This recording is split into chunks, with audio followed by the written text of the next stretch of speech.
오늘은 어버이날이지요. 정부에서, 우리나라에서 모든 백성들이 함께 어버이날이다 이렇게 하고, 아마 꽃장사 하시는 분들이 제일 좋을 거예요. 카네이션이 그나마 팔리는 날. 근데 또 이것도 이제 생만은 비싸니까 이렇게 조화도 막 이렇게 팔더라고요. 그래서 꽃도 팔리고, 또 그 꽃 한 송이만 가지고도 감사합니다 표현을 하고, 그 한 송이만 달아도 기분이 좀 괜찮아지는 그런 때가 오늘 어버이날이에요. 자, 안 믿는 사람들도 이렇게 어버이날을 만들고 이렇게 하죠. 근데 오늘 본문에 있는 것처럼 부모님을, 친척을 돌아보고 섬기고 사랑하는 거 너무 중요하다 하나님이 아주 강조하시고 있지요. 그래서 오늘 제목을 가족을 돌아보는 소중함에 있자 이렇게 정했어요. 하나님이 효를 정말 강조하시고 효를 향하는 사람을 귀히 여기신다는 걸 알고 계시리라 생각합니다. 하나님이 부모를 향한 효를 행함을 강조하시고 주님께서도 효를 강조하셨다는 걸 알아야 합니다. 오늘 말씀을 자세히 살펴보므로 효를 성실히 행함으로 하나님이 귀히 여기는 성도님들이 되어서 하나님의 약속하신 복을 누리길 간절히 바랍니다. 자, 4절에서 만일 어떤 가부에게 자녀나 손자들이 있거든 저희로 먼저 자기 집에서 효를 행하여 부모에게 보답하기를 배우게 하라. 이것이 하나님 앞에 받으실 만한 것이니라 그래요. 자, 왜 어떤 가부에게 그래요? 자, 이 말씀이 기록된 것은 거의 2000년 전입니다. 제가 아주 어릴 때도 여자들의 일자리는 너무 귀했습니다. 제가 어릴 때 1970년대 너무 일자리가 여자들에게는 없었고요. 여자들은 시집 가면 당연히 직장 그만둬야 돼요. 요즘하고 달랐어요. 근데 2000년 전에는 어때요? 여자들 일자리가 쉬웠을까요? 더군다나 유대인들 중에 얼마나 더 어려웠을까요? 지금 물론 디모데전서는 에베소 교회를 향한 그 편지 중에 에베소 교회에서 지도자로 있는 디모데에게 보낸 것이요. 유럽에서도 마찬가지였지요. 2000년 전에는 정말로 이 어떤 문화가 발전되지도 않고 어떤 과학적인 일들도 거의 없고 이래서 일자리는 더 힘들었을 때예요. 그럴 때 과부가 먹고 살 일이 참 힘들었지요. 자, 옛날에 농사 소가 대부분 밭을 갈았어요. 요즘은 경운기, 트랙터가 밭을 갈아요. 그럼 소 쟁기를 잡는데 여자들이 이걸 잡기가 쉽지가 않아요. 왜냐하면 시중에 판매하는 모든 쟁기는 남자들에게 맞춰져 있어요. 손님도 세고 키도 좀 더 큰, 근데 키도 좀 더 작고 손님도 좀 약한 여자들이 잡고 가기 더 힘들어요. 저희 아버님은 키가 185가 넘으셨고 제 손도 좀 큰 편이에요. 제 손보다 더 컸어요. 발이 얼마나 크셨는지 안동 시내에서 고무신 가게에 가서 우리 아버지 발에 맞는 고무신이 없어요. 주문해야 돼요. 280이었으니까 발이.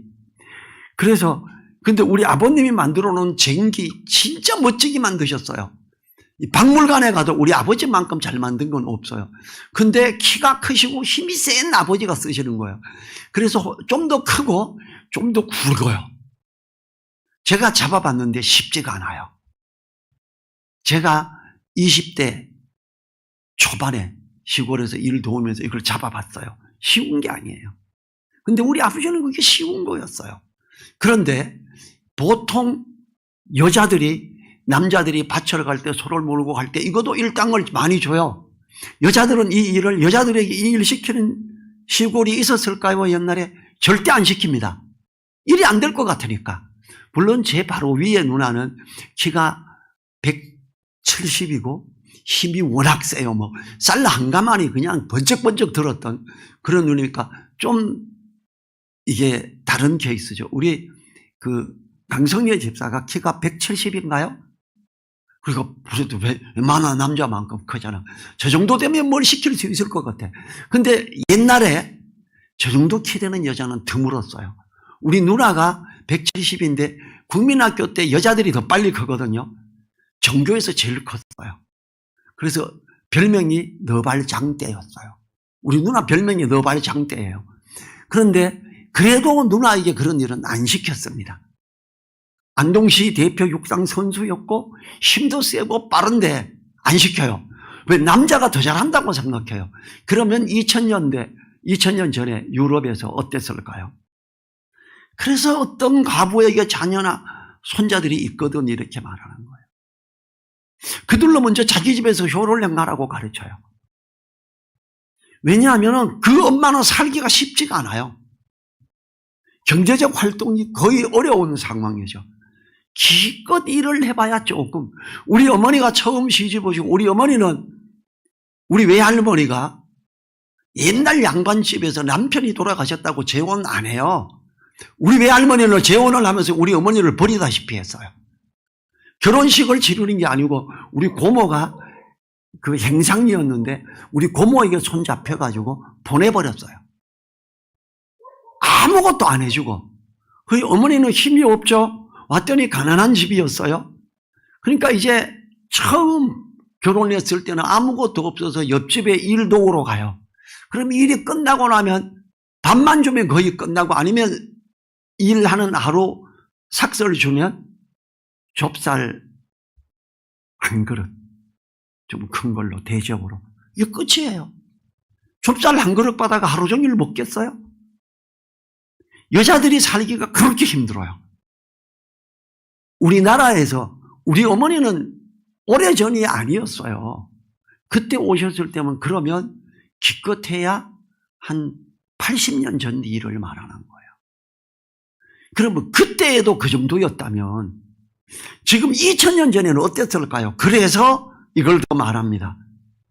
여기에서 효를 행하는 것을 가르치는 내용에서 부모에게 보답하기를 배우게 하는 것이라고 해요. 효를 행하라. 효는 부모에게 보답하는 걸 아는 거예요. 효를 행하여 부모를 섬기는 것이 그것을 실천하는 것은 교육으로 되어진다는 걸 말하고 있지요. 모든 부모는 내 자식이 힘들어 번 돈으로 성김 만든 거 부담스러워하죠. 요즘은 그래도 그나마 요즘은 나이가 좀 더 들고 힘이 없고 그런 정부에서 엄청 도와줘요. 기초생활 수급자가 돼버리면 돈도 주고 어디 월세 사면 월세도 내주고 쌀도 갖다 주고 거기다가 부식들도 좀 지원해주고 아프면 병원비의 90%를 다 대줘요. 병원에 입원해 있으면 그 간병인을 무료로 나라에서 붙여줍니다. 돈 좀 있는 집도 노인이 그렇게 하기가 쉽지 않아요. 돈이 많이 들죠. 간병인은 일당이 셉니다. 그런데 이런 것들을 어떻게 힘없고 능력 없는 엄마가 있을 때 효를 행하여 부모에게 보답하기를 배우게 하라. 이것은 하나님 앞에 받으실 만한 것이라는 거죠. 효를 행하는 것이 하나님 앞에 받으실 만한 것이에요. 효를 행하는 자가 하나님 앞에 감사드리고 예배드리는 거 하나님이 받아주시는 거예요. 효도 안 행하고 감사합니다 하나님 할렐루야 이러면 이는 무슨 썩을 할렐루야냐? 아마 하나님이 이러시겠지요. 너무 기가 막힌 일이죠. 저는 이 생각이 굉장히 조금 세게 있는 스타일이에요. 사람들이 그래요. 아유, 목사님은 안동 사람이라 효를 되게 강조 안 해요. 그래요. 아니에요. 안동 사람이라서 제가 말씀을 보면서 하나님이 얼마나 효를 강조하고 있는가를 절실히 봤기 때문에 효를 강조해요. 안동 사람이나 다르네 이렇게 말해요. 제가 우리 아내는 머리를 길러야 된다, 내 고량의 표시를 둬야 된다 이럴 때 또 안동 사람이라 다르네 또 이래요. 아닙니다. 안동 사람이라 그런 거 아닙니다. 말씀을 보세요. 말씀이 어떻게 제가 이렇게 말할래요. 하나님은 효를 중요시 여기시는 분이에요. 이것이 하나님 앞에 받으실 만한 것이니라. 목사님께 잘하고 목사님을 섬기고 따라가는 것 하나님이 받으실 만한 거예요? 하나님이 기뻐하시는 거예요? 예, 잘 가르치는 자를 배로 존경할 자로 여기라 그랬어요. 만약에 어떤 공휴일에 부모님은 내버려 두고 목사님 선교로 간다고 가면 하나님이 이걸 기뻐 받으실까요? 아니라고 생각합니다. 제가 군산에서 지난번에 예를 든 적이 있는데 추석 명절이나 이럴 때 어떻게 해? 그 교회 여자 목사가 아가씨예요. 결혼도 안 했어요. 우린 기도원 가요. 그래요. 어떤 형제가 제가 그 교회 스피커 페인트 칠하는 거 해주면서 그건 제가 무료로 봉사로 해줬어요. 페인트 사와라? 그러는데 나 혼자 하기 싫다. 교회에서 2명이 선교라 그랬어요. 그 교회 원래 전도사가 미술 전공자예요. 그래서 페인트를 잘 칠할 줄 알았더니 갔더니 떡을 칠해놓고 너무 못한 거예요. 이게 뭐예요? 그림 그릴 줄 안 되면서 이렇게 쓰레기를 만들어놨어. 사람 2명 붙여봐. 이거 너무 쓰레기 같은 거 좀 뜯어. 그래가지고 여자 2명이서 뜯고 남자 1명이 저를 보조하고 이렇게 했는데 그 남자 청년에게 그랬어요. 그때가 명절이 가까울 때요. 명절날 어떻게 해? 명절 연휴에 어머니 아버지 예수님 믿어요. 예, 어머니 예수님 믿어요. 집사예요. 그래. 그래서 목사님과 함께 명절날 연휴에 기도원 간대요. 그럼 아버지는 아버지 예수님 믿어야 가줘요. 집에 혼자 있지요. 뭐. 그럼 불효자식이네? 예? 불효자식이잖아. 제가 이런 식으로 이야기하면서 부모님을 섬겨라. 아버지, 엄마만 가라 그러고 엄마는 여자라 기가 얇고 그냥 여자 목사가 이야기하는 거에 끌려간다고 쳐. 너 인마 남자가 뭐 하는 짓이냐? 효를 행하라 그랬다. 이게 하나님이 받으실 만한 거야. 이걸 왜 안 해? 아버지가 어떻게 예수님 믿겠니? 꼴 보기 싫고. 남들은 다 가족들이 와가지고 자식들이 와서 섬기고 부인들이 섬기고요. 맛있게 명절날 먹는데 너네 집은 아버지 혼자 라면 끓여 먹냐? 제가 불효자식이다. 아주 나쁘다. 하나님 보시기에 악한 거다. 이렇게 이야기하고 앞으로 절대 연휴 때 기도원 가지 마. 너 아버지 성격을 알겠습니다. 맞네요. 이러더라고요. 우리는요. 부모님에게 보답하기를 배우게 해라. 이것이 하나님 앞에서 받으실 만한 것이다라는 걸 간과해서는 안 됩니다. 하나님이 받으신다는 의미는 하나님께 예배를 드림으로 경외하는 것을 받으신다는 것과 같은 의미예요. 부모님께 효를 행하는 것이 말씀을 존중하는 것이므로 하나님이 기뻐 받으시는 재물과 같다는 걸 말하고 있지요. 하나님이 효를 얼마나 중요시 여기는지. 자, 5절에 보죠. 참 가부로서 외로운 자는 하나님께 소망을 두어 주야로 항상 간구와 기도를 하거니와. 3절에서 참 과부를 경대하라 해서 참 가부를 말합니다. 경대하고 귀히 여기라는 말이지요. 첫째, 하나님께만 소망을 두는 자입니다. 왜냐하면 가부는 눈을 돌리고 다른 남자를 쳐다보고 따라가기가 쉬워요. 옛날에 그야말로 한 거의 8, 90년 전에 우리 외할머니가 다른 남자에게 눈이 끌려서 시집을 가고자 하여 딸을 버렸어요. 저희 어머니가 걸핏하면 우리가 양반인데 여기 왔더니 쌍놈의 집안이라 조금 말을 많이 해요. 나중에 계속 듣다가 조합을 내보니까 어머니 왜 그래? 어머니 외할머니가 시집간으로 어머니 버린 것 같은데? 양반집 아닌 것 같아. 쌍놈 집 아니야? 엄마 칭찬하지 말어. 내 어머니, 지금 어머니 같은 분이 진짜 어머니야. 어머니의 어머니, 우리 외할머니는 옳은 어머니 아니었어. 가만히 계시더라고. 그리고 며칠 뒤에 네 말이 맞는 것 같아. 우리 형님들, 제 동생, 누나들 아무도 몰라요. 저는 어머니를 모시고 살아가 하도 잔소리를 많이 들어가 알았지요. 이야기하니까 제 동생도 형님 말이 맞네요. 외할머니가 나빴네요. 우리 외사촌이 4명, 5명이 있는데 5명, 6명이다. 3명은 박치고요. 3명은 임시예요. 새로 시집 가서 애들을 놓고, 그들도 우리 외사촌이에요. 그 중에 한 명 임대준, 공부도 잘했고 해요. 매일 제 카톡으로 말씀 보내고, 그 형은 2살 형인데 저인데 시를 보내요. 자기가 시를 쓰기도 하고 남의 시를 보내기도. 우리가 친척들이 혹시 만날 때 되면 전 목사하고 나는 매일 카톡 주고받는 사이야 이러면서 사람들에게 말을 하고 그래요. 다 읽어본다고. 내가 그래서 예수님 믿으라 이렇게 했는데, 우리는 하나님께 소망을 두고 가는 자가 돼야 돼요. 주야로 항상 기도와 간구를 하는 자, 다른 어떤 갈망을 하나님을 향하여 바라보고 갈망하는 자, 그들을 교회에서 참된 갑으로 여기고 생활비를 지원해 줘라 이 말이거든요. 이게 6절에서 일락을 주고받는 이는 살았으나 죽었느니라. 외롭고 하다고 맨날 취미생활이나 하고 쫓아다니고 하는 것 아니다 이걸 말하고 있지요. 7절에서 또한 이것을 명하여 그들로 책망받을 것이 없게 하라. 이 자녀나 손자에게 효를 가르침으로 부양할 것을 가르쳐라고 하는 것, 이것을 명해서 그래요. 명해요. 두 번째, 세상의 일락에 빠지지 않고 하나님께 소망을 두며 기도하는 사람이 되라는 걸 명하라는 거예요. 효를 가르치고 하나님께 소망을 둠으로 기도하게 하여 일락에 빠지지 않게 하면 책망받을 게 없다고 합니다. 근데 이건 명해야 돼요. 가르쳐야 돼요. 우리 늘사랑교회는 효를 가르치고 하나님께 소망을 둠으로 기도하게 하여 일락에 빠지지 않게 해야 됩니다. 책망받을 게 없는 믿음의 사람들로 있게 하는 아름다운 교회가 되기를 우리가 힘써야 됩니다.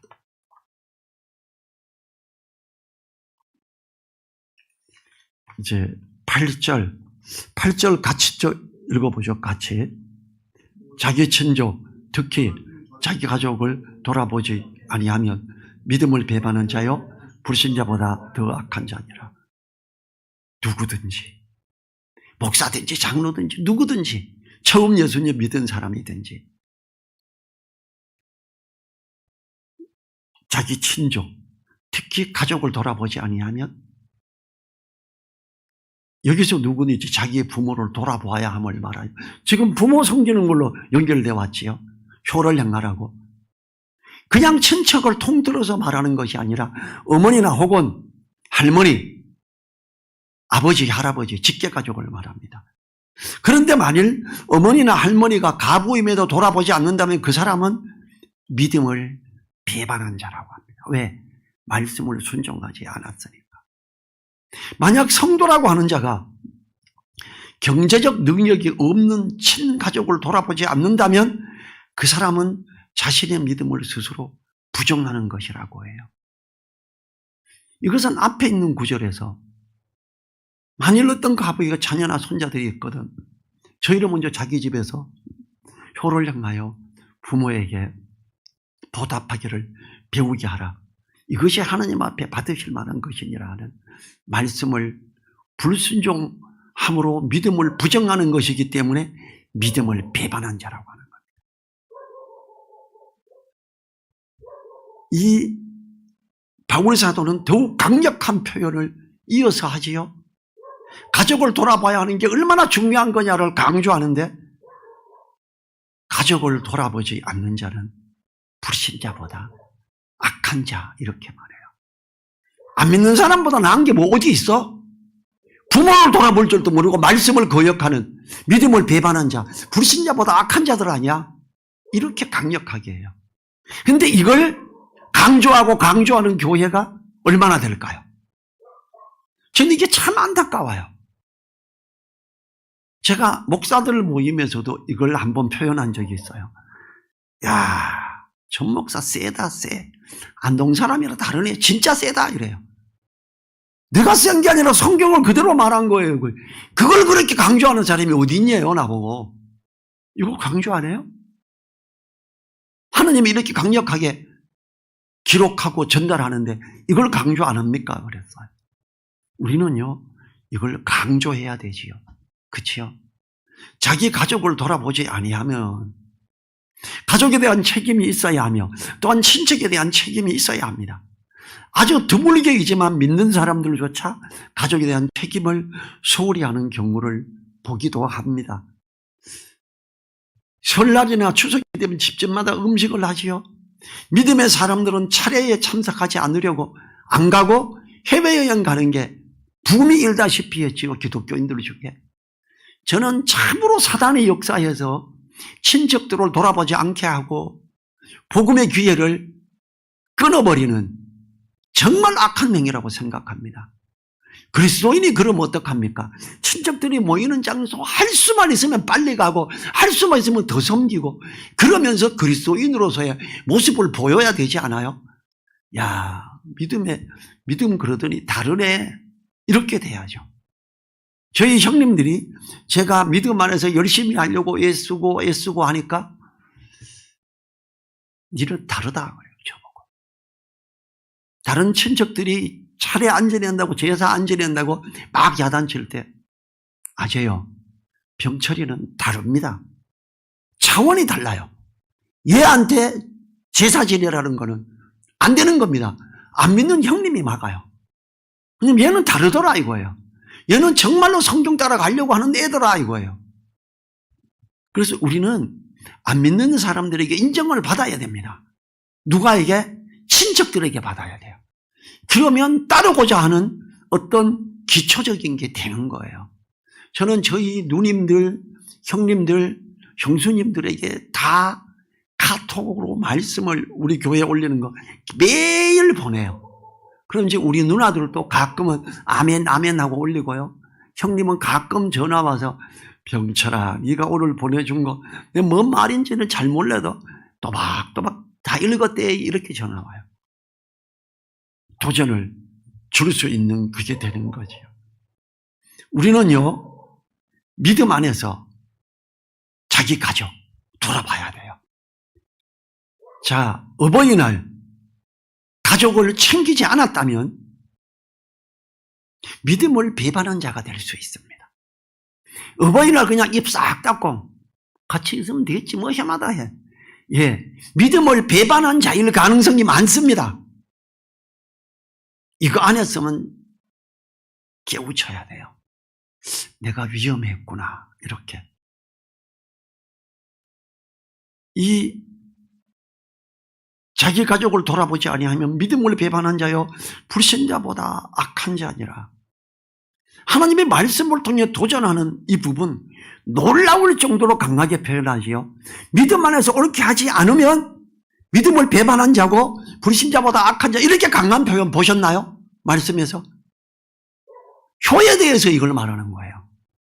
하나님이 얼마나 효를 강조하는지가 너무 중요한 것이지요. 특히 자기 가족을 돌아보지 않는 자에 대한 하나님의 강하고도 큰 책망이 있습니다. 아내 돌아봐야지요. 남편 돌아봐야지요. 제가 믿음 안에서 해요. 그래. 제가 그래서 좀 나이 드신 어른들에게 물어봤어요. 부인의 생일 챙겨봤습니까? 그랬어요. 뭘로 챙겼어요? 물어봤어요. 요리라도 한번 해서 대접해 봤습니까? 금반지 사줘봤어요? 금귀걸이 사줘봤어요? 그래. 아니 그런 거는 왜 안 했어요? 저보고 해줘봤냐고 묻더라고요. 예, 저 아주 많이 해줘봤어요. 요리도 해주고 금반지, 금귀걸이, 예, 귀걸이 그 다음에 뭐 진주 목걸이 몇 개, 금귀걸이는 수도 없이 해줬어요. 왜냐하면 가족을 돌아봐야죠. 힘을 내게 해줘야죠. 이게 남편 된 자의 당연한 모습 아니에요? 또 아내 된 자도 당연히 그래야죠. 가장 귀히 여기고 중요시 여겨야 될 존재가 아내와 남편입니다. 부모님은 그 다음이에요. 아내와 남편, 자녀, 부모예요. 근데 부모를 그렇다고 3순위다 이러면 안 돼요. 사실 공동 1순위예요, 그게. 그래서 뭐라 그래요? 자기 가족을 돌아보지 아니하면 믿음을 배반하냐요? 불신자보다. 사실 여기에서는 어머니가 과부인 엄마가 가장 1순위에 올라가 있는 그런 개념이지요. 하나님이 그만큼 소중하게 생각하시는 것은 하나님의 뜻이기 때문에 그렇지요. 돌아봄에 대한 것은 특히 노동력이 없는 부모들에 대한 책임은 져야 돼요. 그래도 뭐 요즘은 노인연금 나오잖아. 나는 그것도 없는데 이럴 수 있어요, 자녀가. 노령연금. 그거는 그거고 나는 나대로 준비해서 챙기자. 생신 챙기고 어버이날 요 두 가지는 챙겨야 되는 거예요. 우리는요, 하나님이 얼마나 우리에게 이걸 요청하고 있는가. 형제도 챙겨야 됩니다. 필요하면 동생인데 전화해. 오늘 와. 어머니 아버지 모시고 식사하자. 형님이나 형수에게도 전화해서 같이 모여서 해요. 이렇게 해야죠. 우리는 우리 어머니가 돌아가시고 나서 장례식을 치르고 그 전까지 제사를 지냈어요, 형님들이. 제 동생이 그래요. 우리 어머니가 이번에 장례 지낼 때 보니까 집사 박영순이던데요. 어머니가 집사님이신데 제사를 지내야 돼요? 형님이 목사님이신데 제사를 지내야 돼요? 안 지내는 게 맞지 않습니까? 제 동생이 건의하니까 형님들도 그런가? 그래, 그러자가 되고 우리 어머니 돌아가시고 제사가 없어져 버렸어요. 제가 그래서 제안을 했지요. 원래 제사가 생겼던 이유는 형제들이 혈육이 모여서 기념을 하고 돌아보기 위해서 만들었던 게 제사의 관례였다. 그리고 우리는 진짜 제사의 관례. 앞으로 우리 형제 자매들 생신을 챙깁시다. 한 달이나 두 달 안에 있으면 모아서 둘이 걸 기념으로. 우리는 이제 살아있는 형제 자매가 8남매, 이제 7남매로 줄었어요. 8남매일 때 하면 1년에 8번 너무 많아요. 그래서 우리는 보통 한두 달 안에 있으면 모아서 날 잡아서 합니다. 그리고 그때는 회비도 내고 가서 맛있는 걸 먹고 이렇게 헤어져요. 제사 안 지내는 대신에 생신 축하를 제대로 하자라는 게 우리 형제들에게 우리가 세운 룰이에요. 왜냐하면 가족을 돌아보기 위해서는 어떤 틀을 만들어야 되고 그 틀을 따라 사랑의 봉사를 하는 게 당연하잖아요. 그래서 우린 이렇게 합니다. 먹으러 갈 때 뭐 싸구려 먹으러 가고 이러지는 않아요. 좀 그래도 맛있고 좀 괜찮다는 데를 찾아가요. 그리고 돈도 뭐 사실 저희 형님도 부유한 편이고 뭐 상당히 뭐 서울에 아파트가 한 3채 있으면 부자죠. 예, 그렇게 되고 하니까 필요할 때 되면 형님이 돈을 팍 쏴요. 이번에 내가 쏠게. 또 내가 살게. 이런 식이에요. 근데 우리가 회비 모아놓은 게 있어서 걱정하지 마세요. 하지 마세요. 이러지요. 우리는 누나, 오빠, 형, 동생 챙겨야 됩니다. 그리고 그 챙기는 자리에 부모님을 모셔야 됩니다. 그래야 하나님이 하시는 이 말씀, 자기 가족을 돌아보는 자들이 제대로 되는 거 아니겠습니까? 우리가 가정의 달을 맞아 입만 살아있는 그리스도인이 아닌 하나님 말씀을 순종함으로 효를 행하여 친척과 가족을 돌아보는 믿음의 사람으로서 칭찬을 들음으로 하나님께 영광을 돌리도록 해야 합니다. 우리가 자신을 헌신하여 가족을 돌아볼 때에 하나님의 상주심이 있으므로 하나님이 약속하시는 복을 누릴 뿐만 아니라 진리 안에 제대로 세워져가는 성숙한 그리스도인으로 있게 될 것입니다. 하나님이 기뻐하시는 효를 생각하고 가르치고 행함으로 친척을 돌아보는, 가족을 돌아보는 이걸 실행함으로 하나님 실행할 시간을 허락해 주시고 실행할 힘을 주십시오. 돈을 모으세요. 적극적으로 이렇게 하려고 하지 말고 그걸 위해서 한 달에 한 2만 원씩 모을까 3만 원씩 모을까 모으면 되잖아요. 그래서 결혼한 사람은 친가, 처가, 시댁, 그 다음에 자기 본가 다 이렇게 챙겨야죠. 그게 자녀된 자들로서 마땅한 경우입니다. 이걸 하지 않는다면 그 사람은 어떤 자가 된다고요? 믿음을 배반한 자요, 불신자보다 악한 자니라. 이걸 지금 자꾸 강조하니까 너무 강력하게 되지요. 하나님은 그렇습니다. 기도하셨습니다. 하나님 감사합니다. 우리가 하나님이 기뻐하시는 효를 생각하고 가르치고 행함으로 하나님의 은혜를 누리는 우리들 되기를 간절히 바랍니다. 우리가 참으로 하나님이 받으실 만한 자로 효를 행하며 친척을 돌아보며 챙기는, 부부가 서로 챙기는 귀한 우리 되게 하옵소서. 감사드리며 우리를 사랑하시는 예수님 이름으로 기도했습니다. 아멘. 주기도문으로 마칩니다. 하늘에 계신 우리 아버지여, 이름이 거룩히 여김을 받으시오며 나라에 임하옵시며 뜻이 하늘에서 이룬 것 같이 땅에서도 이루어지이다.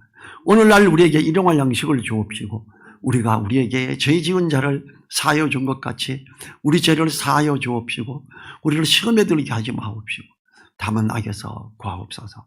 나라와 권세와 영광이 아버지께 영원히 있사옵나이다. 아멘.